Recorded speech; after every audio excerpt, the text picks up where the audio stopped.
spesifik tercantum dalam Quran surat Al-Kautsar ayat 2. Maka sholatlah engkau karena Tuhanmu dan berkurbanlah. Selain itu, perintah berkurban juga tercantum dalam surat Al-Hajj surat 22 ayat 34 sampai ayat 36 dan surat As-Saffat ayat 102 sampai 107. Hadis Rasulullah SAW bersabda, kata Rasul, aku disuruh berkurban dan sunat bagi kamu.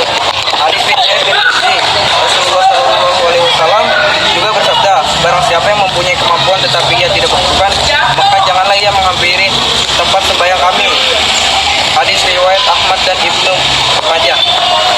Langkah melaksanakan kurban, satu memilih hewan. Pilih hewan yang sehat, tidak cacat, tidak buta, tidak pincang, dan tidak kurus. Hewan yang boleh disembelih adalah unta, sapi, kerbau, domba, dan kambing. 2. Niat. Sebelum menyembelih, niatkan dalam hati karena Allah Subhanahu wa Ta'ala. 3. Menyembelih. Letakkan hewan dengan kepala menghadap kiblat. Gunakan pisau yang tajam. Tentukan titik sayatan di bawah jakun atau kerongkongan. Lafazkan Bismillahi Allahu Akbar. Lakukan sayatan dengan cepat dan tegas untuk memotong saluran makan, kerongkongan atau saluran nafas, trachea, dan 2 pembuluh darah nadi arteri karotis. 4. Pastikan hewan telah mati. 5. Membagikan daging. Bagikan daging kepada yang berhak, termasuk fakir miskin, yatim piatu, dan kaum duafa, serta dapat dibagikan ke kerabat atau tetangga.